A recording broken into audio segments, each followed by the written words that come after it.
ازيكم يا حبايب قلبي، عاملين ايه؟ طالما طلعت بصوتي يبقى انا جالي جفت.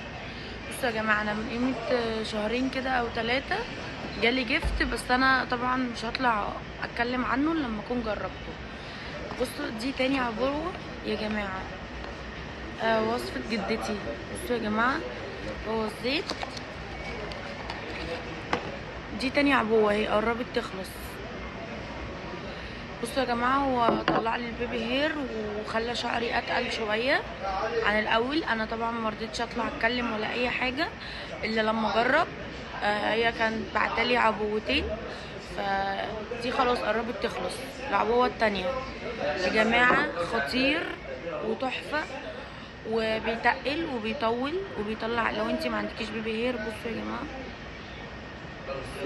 انا ما كانش عندي بيبي هير اصلا، فهو طلعهولي بجد يا جماعه. بشكرهم جدا جدا جدا.